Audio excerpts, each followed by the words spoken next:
जनाब स्पीकर, यहाँ पर आज हुकूमत की तरफ से बुलाया गया इजलास है और गवर्नर की तरफ से हालात ये हैं कि यहाँ पर सेक्रेटरी आबपाशी नहीं है और PDMA का महकमा नहीं है और वजीर साहब ने जो आकर बात की है वो हमारे दिलों को नहीं लग रही, क्योंकि पूरा पंजाब इस वक्त डूब रहा है। लोग इस वक्त घरों बेघर हो गए हैं, किसी को रहने की जगह नहीं। तो ये हमारी लाहौर की एक MPA तारीफें कर रही थी, तो इसका मैं बाद में जवाब दूंगा। मैं सारे दरियाओं के हमारे मुख्तलिफ MPAs मुख्तलिफ पर बात करेंगे, तो मैं सिर्फ और सिर्फ चनाब पर बात करूंगा।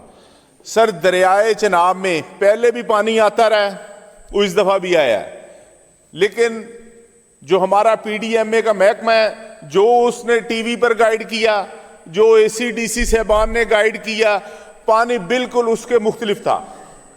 जैसे यहां पर वार्निंग दी जाए कि पानी आपका ठोकर पर आ जाएगा, तो हम पंजाब असम्बली की निचली मंजिल पर हैं तो पानी इधर आ जाएगा, तो यहां पर कोई इतला ही नहीं। ऐसे लोगों के साथ हुआ जहां पर इतला नहीं दी गई, जहां पर रेस्क्यू का नहीं निजाम था, वहां पर पानी आ गया और एक रात के अंदर आ गया। तो लोगों को निकलने का मौका नहीं मिला, ना लोग अपने जानवर निकाल सके। लोग जिन घरों के ऊपर ठहरे हुए थे, वो छतों पर ठहरे हुए थे, 10-10 फुट पानी था, वो छतें गिर गई, वो दीवारों पर थे, वो दरख्तों पर थे। तो वो लोग उस वक्त इस आलम में थे कि हमें कोई यहां से आकर निकाले।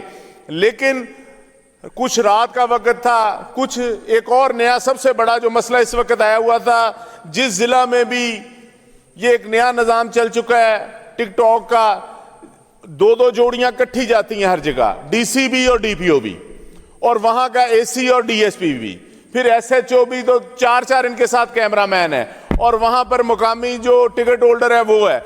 ये एक किश्ती में इतने लोग बैठ कर जाते हैं और वीडियो बनाते हैं कि हम रेस्क्यू करने जा रहे हैं। जनाब स्पीकर, जब यही फुल हो जाएगी, जैसे किसी सिख ने कारोबार के लिए गाड़ी ले ली, 4 भाइयों ने मिलकर कि हम इस पर कारोबार करेंगे, वो चारों बैठकर सारा दिन फिरते रहे। किसी ने कहा जी क्या कमाया, उन्होंने कहा जी कोई सवारी नहीं मिली। अगर वो 3 उसमें से उतरेंगे तो कोई सवारी बैठेगी, लोगों ने तो समझना फुल है। तो ये हमारा रेस्क्यू का निजाम था। लेकिन जो रेस्क्यू 11, 22 का जाती जो काम है, जहां पर उनको यहाँ इन्होंने DC और DPO ने, AC और DSP ने कहा कि आपने हमारे साथ फोटो सेशन के लिए जाना है, इन्होंने उनको बड़ा डिस्टर्ब किया। लेकिन उन्होंने जो काम किया है सैलाब के अंदर, वो खराजे तहसीन है। जिस तरह उन्होंने लोगों को घरों से निकाला, उन मौज़ूआत में सैलाब आ गया जिसका किसी के वहमो गुमान में भी नहीं था। 100 साल में ऐसा सैलाब नहीं आया जो इस दफा आ गया है।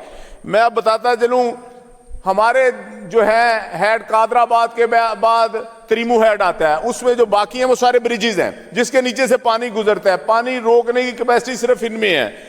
तो असल में त्रिमू हेड पर जब पानी को रोका गया, तो वो हमारा भुआना, चनियोट, जंग के जो शाह जीवना साइड और उसके पीछे आप चले जाएं, ये सारी साइड पर प्रेशर बढ़ना शुरू हो गया। इसमें आप पीछे चले जाएं, पिंडी बटियां, हाफजाबाद, ये तमाम इलाकों में जब तबाही फैल गई तो उन जो थे उनके वो फाटक खोल दिए गए, जिससे पानी ये आगे की तरफ गया। फिर वहां से 100 किलोमीटर आगे हजरत सुल्तान बहू ब्रिज है गढ़ महाराजा के ऊपर, उसको ब्रीच कर दिया गया। 2014 में जब गढ़ महाराजा को ब्रीच किया गया तो मुल्तान में हेड मोहम्मद वाला को भी ब्रीच किया गया। ये जो पुल है ये ट्रैफिक के लिए बने हैं, दोनों पुल नए बने हैं। ये 2008 में और 12 में ये पुल बने हैं। ये जो 2 त्रिमू है, ये जो मुल्तान के ऊपर हेड मोहम्मद वाला है, और दरबार हजरत सुल्तान के ऊपर है हजरत सुल्तान बहू ब्रिज गढ़ महाराजा के ऊपर। सर, ये जो दोनों ब्रिजेज ट्रैफिक के लिए हैं, इनमें पानी गुजरने की जो जगह है वो 3-3 लाख क्यूसेक है। पीछे से जो पानी आया है वो 9 लाख क्यूसेक से ज्यादा था, लेकिन महकमा हमें बताता रहा कि जी 5.5 लाख क्यूसेक पानी है। पीछे से जो पहले बताता रहा जी कि चनियोड़ में 9 लाख है, तो जब वो त्रिमू हेड पर पहुंचा तो उन्होंने कहा जी ये 5.5 लाख है। तो वहां पर हालात ये थे कि इन्होंने 16 उसके नए गेट लगाए थे, जिसकी वजह से उसका साइज बढ़ गया पानी वहां से, लेकिन गेजें पुरानी लगी हुई थी, ये लोगों को बताया नहीं सके कि पानी कितना है। जब पानी वहां से क्रॉस होकर गढ़ महाराजा के ऊपर पहुंचा, तो गढ़ महाराजा के ऊपर जो हजरत सुल्तान बहू ब्रिज है उस पर दोनों साइडों से कट करना चाहिए था, लेकिन इन्होंने लेफ्ट साइड पर कट नहीं किया। वहां पर किसी रिटायर्ड ब्रिगेडियर की जमीनें थी, बागात थे, उसको बचाने के लिए उन्होंने सिर्फ राइट साइड पर कट किया है। उसके बाद जब वहां पर हुआ उसी वक्त इनको हैड मोहम्मद वाला में कट करना चाहिए था। जब इन्होंने हैड मोहम्मद वाला पर आज के 7 दिन हो गए वहां कट नहीं हुआ, तो उसका नुकसान क्या हुआ कि तहसील अहमदपुर स्याल, तहसील 18 हजारी और मुजफ्फरगढ़ की रंगपुर के साथ साथ जो मुल्लिकाबादियां हैं ये 99% तक डूब चुकी हैं। जनाब हमारे जो एक घरों के 8-8 फुट 10-10 फुट ऊपर छतों के ऊपर पानी आ गया।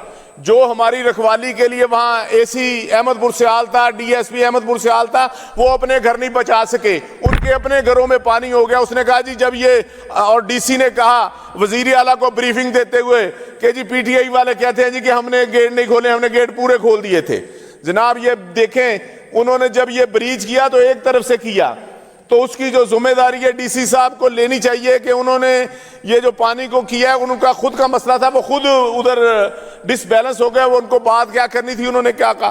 तो जनाब ये जो पानी हमारी तरफ आया है, ये जो गढ़ महाराजा से आगे समुंदवाना, वहां पर अगर आप जाएं तो वहां पर रावी भी आकर मिलती है, रावी का बहाव भी 2 लाख था। तो हैड मोहम्मद वाला पर जो पानी पहुंचा वो तकरीबन 10 लाख था। इन्होंने क्योंकि उसको कट नहीं लगाया, आज भी पानी वहां से, ये कब कह रहे थे कि 3-3 फुट ऊपर 4-4 फुट ऊपर गेजें चली गई, लेकिन हमने उसको वहीं से गुजार रहे हैं। जनाब उधर से तो 3 लाख ही गुजरेगा, बाकी जो 7 लाख है वो हमारे तहसील में आ गया, दूसरी तहसीलों में आ गया। ये तबाही मचा रहा है। जनाब ये पीडीएमए ने इस वक्त इतनी नाअहली दिखाई है, इतनी नाअहली दिखाई है कि ना वहां से हमारी पूरी तहसील के अंदर से, तहसील हेडक्वार्टर के अंदर से लोगों को नहीं निकाला गया।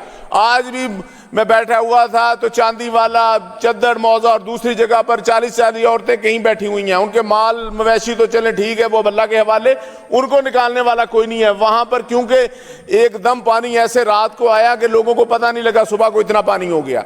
तो अब लोग वहां से निकल नहीं सक रहे, तो ना उनको रेस्क्यू किया जा रहा है। सिर्फ और सिर्फ जो बड़े अफसरान हैं वो उन किश्तियों में सैरें कर रहे हैं और अपनी टिकटॉके बना रहे हैं। दूसरी जनाब, किसान के साथ इतना बड़ा डिजास्टर हो गया, उससे पहले जो डिजास्टर था उससे भी नहीं हम संभले थे, क्योंकि हमसे जो गंदम 2000 रुपए ली गई, आज हम जब सैलाब के अंदर आ गए, जब हम दोबारा वो गंदम लेने गए हैं बाजार से, तो आज 3800 रुपए में 4000 रुपए में वो गंदम मिल रही है। जो रोटी हमसे कहा था कि 12 रुपए की हो गई, आज वो 20 से 25 रुपए की हो गई है।